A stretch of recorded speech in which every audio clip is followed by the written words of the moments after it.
Sa'yo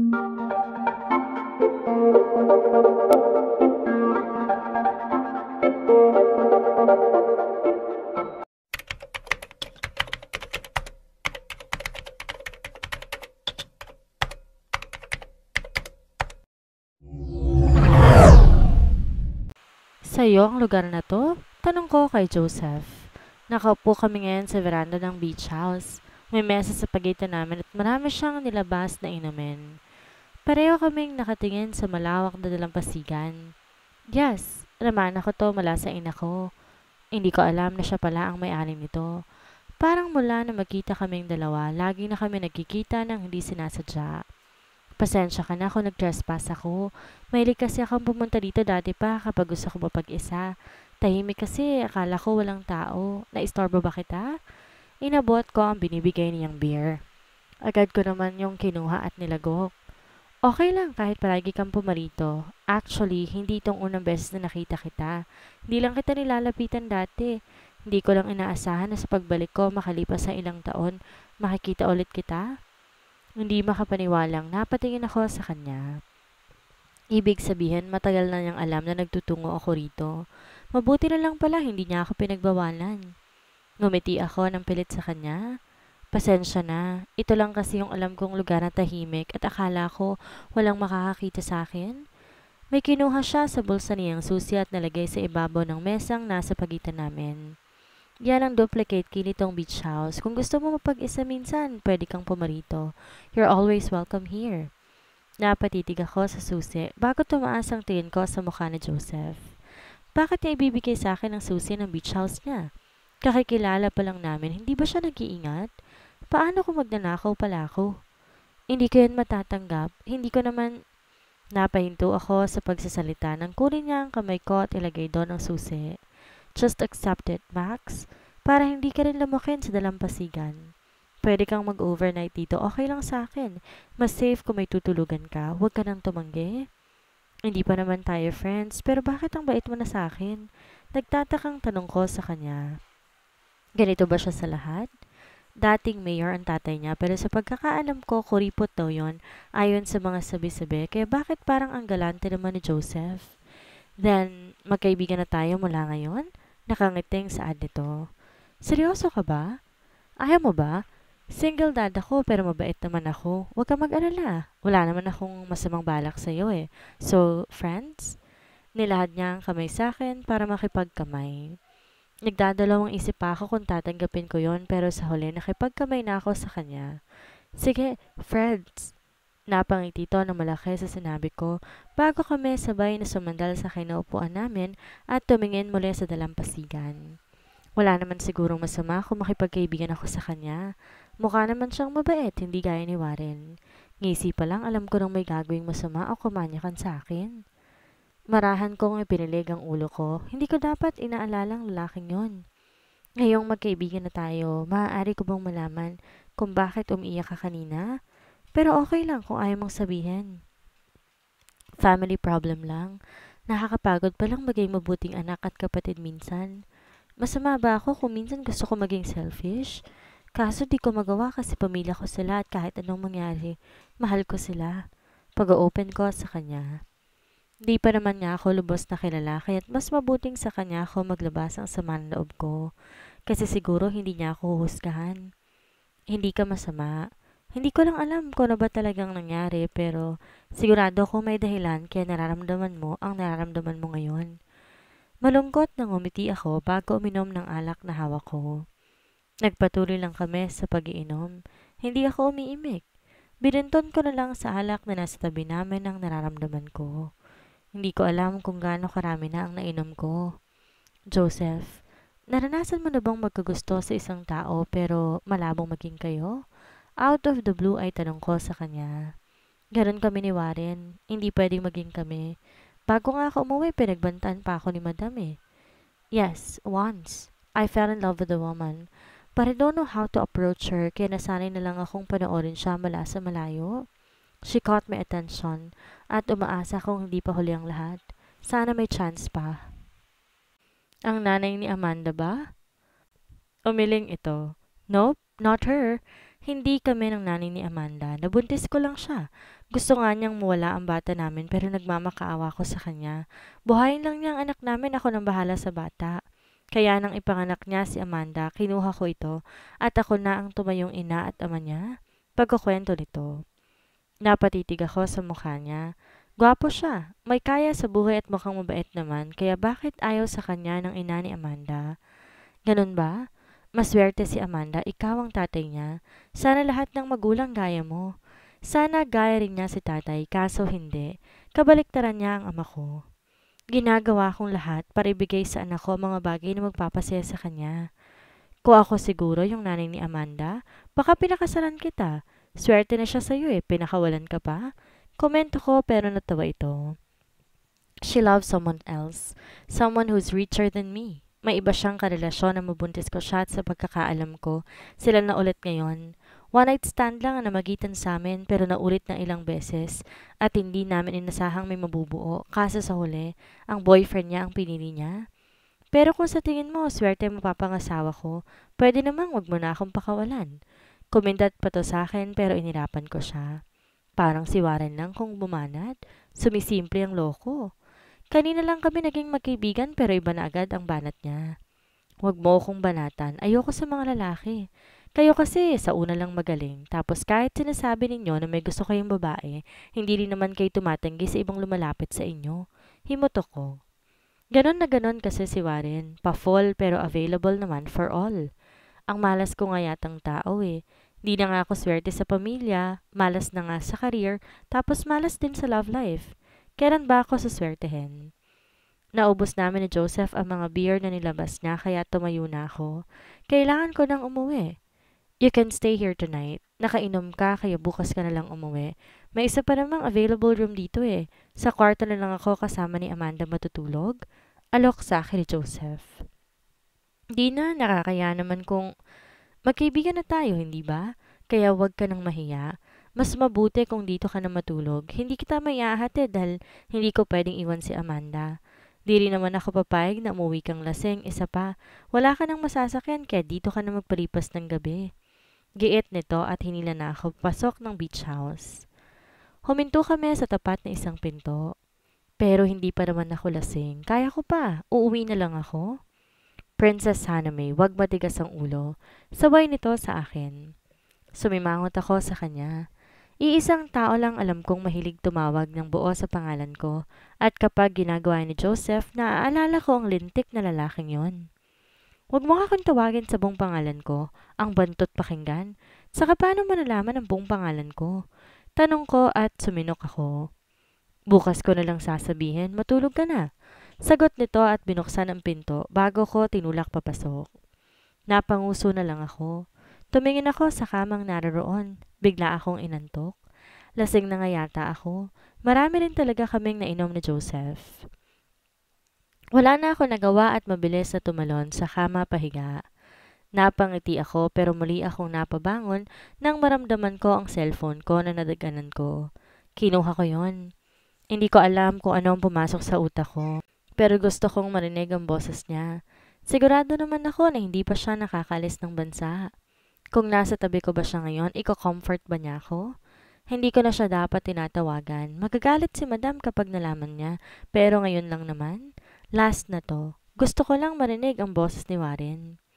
Napangiti ako nang sagutin niya ang tawag. Pero hindi ko na natapos ang sasabihin ko nang marinig ang boses mula sa kabilang linya. Hello? Who's this? Why are you calling my boyfriend? Kinabukasan, maaga akong nagising kahit late na akong nakatulog dahil kailangan ko makauwi agad pero nagulat ako paglabas ko na makita ko si Amandang nakatayo sa harap ng pinto. Nakapantulog pa ito mura mukhang kanina pa gising at naghihintay na lumabas ako. Hello, good morning Tita Max. Nakangiting bati nito sa akin kaya napangiti rin ako sa kanya. Good morning din. Daddy is still sleeping pa po. I'm hungry na. Can you cook my breakfast, please? Paglalambing niya sa akin. Tumango ako sa kanya kahit ang bala ko umuwi na sana. Kaya napangiti rin ako sa kanya. Humawak siya sa kamay ko at sabay kami nagtungo sa kusina. Hindi ko alam anong iluluto ko sa kanya pero may nakita akong pancake powder kaya yun na lang lulutuin ko. Nakaupo siya sa isang bangko habang pinapanood niyang hinahalo ko ang pancake powder matapos kong lagyan ng konting tubig at itlog. Tita Max, may boyfriend ka na po? Muntik na manlaki ang mga mata ko dahil sa tanong niya. Bakit may alam siyang ganon? Tsaka ang aga-aga yun agad ang tanong niya? Umiling ako sa kanya at pumalakpak naman ito. My daddy too. Wala kasi siyang girlfriend ayoko sa mga girls na nagkakagusto sa kanya. Humaba pa ang uso nito. But I like you. You can be my daddy's girlfriend. Parang nasamid ako sa sinabi niya. Ang bata pa nito pero parang ang dami ng alam. Gusto pa yata akong ipareha sa ama niya gayong magsisimula pa nga lang ako mag-move on sa lalaking nagpaasa sa akin tapos may girlfriend naman pala. Friends lang kami ng daddy mo, sagot ko sa kanya at nagsimula ng magluto ng pancake. Nakaharap na ako ngayon sa stove. Bagong kaibigan ko lang ang ama niya tapos gusto na agad niya ako maging girlfriend nito. Tsaka ayoko na, masakit pala. Hindi pa kasi ako nadala. Pinagbantaan na akong iwasan siya pero nakainom lang ako, tinawagan ko na naman. Pero anong napala ako? Parang mas pinamukha lang sa akin ang sumugot sa tawag na hindi magiging akin kahit kailan ang lalaking gusto ko. Okay naman ako dati tapos lumapit siya para guluhin ako. Hindi ko naman alam na guguluhin lang pala ang sistema ko ng talagang balak niya at wala siyang balak panindigan pa ang lahat. Do you like someone? Curious sa tanong nito. Daig ko pang nakikipag-usap sa isang matanda dahil sa topic at mga tanong niya sa akin. Mapait akong napangiti sa tanong niya. Huminga ako ng malalim. Who? Muling tanong ni Amanda kahit di pa ako nakakasagot. Paano mo naman nalaman na may gusto ko gayong di naman ako umuo sa tanong mo? Tanong ko habang patuloy na nagluluto ng almusal niya at nanonood siya sa akin. Daddy said, silence means yes. That's why he knows when I was lying because I did not answer him when he was asking po. Paliwanag nito sa akin. Napangiti ako. Matalino talaga siya. Ganun ba? Sino po yung gusto ninyo? Hindi mo siya kilala, tsaka ayoko na sa kanya? Napipilitang sagot ko. Ibig sabihin, pwede na kayo magkagusto sa daddy ko ngayon? Umiling ako. Hindi, kasi paano kung bumalik ang mommy mo at napahinto ako sa sasabihin ko nang ma-realize ko na mali ang nasabi ko. Sensitive nga palang usapang yon sa bata, lalo na't hindi nito kilala ang ina. Tita Max, do you know where my mom is? Bigla akong natigilan sa tanong ni Amanda. Mabilis akong lumingon sa kanya. Nakangiti naman siya sa akin pero hindi yon aabot sa mga mata niya. Ang bata pa niya pero parang nasasaktan ako para sa kanya. Alam ko, kahit hindi siya magsalita, sure ako, namimiss niya ang mama niya. Maaaring ginagawa ni Joseph ang lahat para punan ang pangangailangan ng bata, pero may pangangailangan to na tanging ang inalamang nito ang makapagbibigay noon. Pinatay ko ang stove at lumapit sa kanya. Pumantay ako sa mukha niya. Sorry, hindi kasi siya kilala ni Tita Max. Masuyong sagot ko sa kanya. Wala akong ideya kung sinong ina niya kahit na naikwento na sa akin ni Joseph kung paanong walang ina si Amanda ngayon at sa tingin ko, kapag nalaman ng batang totoo mas masasaktan to. Okay lang po pero pwede bang ikaw munang mommy ko? Nakikiusap ang mga mata nito. Promise, I will not be makulit. Amanda, okay lang po kahit di ka girlfriend ng daddy ko pero pwede po bang tawagin kitang mommy? Kahit you wear man's clothes kasi you're still pretty pa rin. I want a pretty mommy, please. Pinagdikit pa niya mga palad habang nakikiusap sa akin. Hindi ko alam kung papayag ba ako o hindi. Nagparito lang ako para maglabas ng sama ng loob, pero uuwi pa yata kung may anak-anakan. Ganito kasi yun. Okay lang naman sa akin tawagin mo akong mommy pero okay naman po pala, kaya you will be my mommy Max na. Putol ulit nito sa sasabihin ko. Napailing na lang ako. Mukhang sabik lang siya sa ina, kaya ganito siya. Wala namang problema sa akin kahit tawagin niya ako mommy kaso baka magulat ang ama niya. Bagong kaibigan pa lang ako, baka isipin niya mapapel na agad ako. Pero naaawa kasi ako sa anak niya eh. Paano kaya to nagawang iwan ng tunay na ina nito? Napaka-cute na bata. Mabuti na lang kahit ayaw sa akin ng ama ko, hindi niya ako pinamigay. Kaya mahirap, kilala ko ang tunay na magulang ko. Siguro kung iniwan din ako ng magulang ko, kukwestiyonin ko ang worth ko. Kasi bakit pa ako sinilang sa mundo kung iiwan din pala ako? Kaya nagpapasalamat ako na kilala ko ang tunay kong magulang. Kahit minsan ibang pakikitungo sa akin ni tatay, madalas pala. Madalas ayaw niya sa akin at pinagtatabuyan niya ako. Pero sa lagay niya ngayon, wala siyang magagawa kung hindi manatili ako. Pinakain ko ng almusal si Amanda. Pinagtimpla ko rin siya ng gatas. Tapos na siyang kumain na magising si Joseph. Ako naman ay nagpaalam na rin. Gusto pa nga nila akong ihatid pero hindi na ako pumayag. May dumaraan namang pwedeng sakyan pauwi ng bahay at saka nakakahiya. Nakatulugan na nga ako sa kanila, magpapahatid pa ako. Palapit pa lang ako sa bahay namin na makita ko naman ang paalis na sasakyan, kaya napakunot ang noo ko. Bakit ang aga-aga may bisita yata kami? Nagmamadali akong pumasok sa loob ng bahay at naabutan ko si tatay na nakaupo sa sofa habang si nanay naman medyo namumutla pa. Agad na lumapit sa akin si nanay, parang nag-aalala ito. Max, saan ka galing? Aligagang tanong ni nanay. Nay, may pumarito po ba? Tanong ko sa kanya. Wala. Mabilis sa sagot nito pero umiwas ng tingin kaya alam ko. Hindi siya nagsasabi ng totoo. May nakita akong kotseng umalis, hindi ko lang naabutan dahil mabagal ang tricycle na sinasakyan ko pero sigurado ko dito yun ang galing. Sumunod ka sa akin. Malamig na saad ni tatay at pinagulong ang wheelchair papunta sa kwarto niya. Tumingin ako kay nanay na tumango sa akin pero bakas sa mata niya ang pag-aalala. Nag-aalala ba siya na hindi ako umuwi kagabi? Sige na, sumunod ka na sa tatay mo. At kung may sabihin man siya sa'yo, nakikiusap ako sa'yo. Sundin mo siya. Yung nangyari kay Hazel, humingi ako ng tawad sa'yo. Pasensya ka na kung nagkamali ang kapatid mo, kasalanan namin. Nagkulang kami bilang magulang kaya nagkakaroon ng kapatid mo. Malungkot na saad ni nanay. Pinakatitigan ko ang ina ko. Baka sa mukha niya ang labis na pag-aalala. Di ako sumagot sa mga sinabi niya dahil kahit may sabihin ako o wala nang magbabago. Buntis na ang kapatid ko.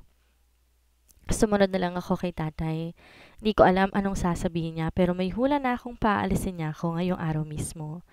Pero hindi ako aalis hanggat di ko nakukuha ang sagot sa ama ko kung bakit gusto niya talagang umalis ako. Siguro nga kailangan namin mag-usap ng masinsinan ngayon. Alam kong maliit na halaga lang yan kumpara sa mga nagawa mo para sa pamilya natin. Pero sinubukan kong ipunin bawat sentimong nagastos mo noon, saad ni tatay. Kumunot ang noo ko at nagmadaling tiningnan ang passbook na inabot niya sa akin. Nagtataka pa ako kung bakit niya ako binibigyan ng passbook. Kulang na lang lumuwa ang mata ko na makita ko ang halagang nakasulat doon. 1,898,567 pesos. Di makapaniwala na napatingin ako sa ama ko na nakaupo sa wheelchair. Paano may ganito kayo kalaking pera? Hindi makapaniwalang tanong ko sa kanya. Sugarol siya, mag-iinom, palaging ubos ang pera sa bisyo kaya paano may naipon siya? Lihim ako nagtatabi ng pera sa bangko. Kinukwentang mga nagastos mo at ang perang yan ang kabayaran sa lahat na nagawa mo para sa... Kahit kailan hindi ko kayo siningil. Minsan maaaring nagtatalo tayo sa pera dahil laging pati inipon ko. Kinukuha nyo kaya hindi ko maunawaan ngayon. Ba't may ganito kayo kalaking pera? Sinadya niyong pahirapan ako? Bakit? Masaya kayong nakikita ko nahihirapan? Tay, isa lang naman ang hiling ko dati pa. Yung ituring ninyo akong anak. Yung maging mabait kayo sa akin kahit kailan. Hindi ko sinumbat ang mga naitulong ko kaya bakit binabayaran ninyo ako ngayon? Nangilid na ang luhang tanong ko sa kanya. Galit ako. Nasasaktan ako at parang halong-halong emosyong nararamdaman ko. Mas pinili niyang ipunin ng pera at bayaran ako ngayon kaysa tulungan niya ako nung nahihirapan ako. Bakit naman ganon? Di ko maunawaan kung ano ba talaga ang nais niyang iparating. Kulang pa ba yan? Huwag kang mag-alala. Susubukan kong bigyan ka pa ulit basta umalis ka na at... Galit na itinapon ko ang passbook na hawak ko. Oo, kailangan ko ng pera pero hindi perang kailangan ko mula sa kanya. Mas masakit ang sinasabi niya ngayon kaysa panghihingi niya sa akin ng pera noon.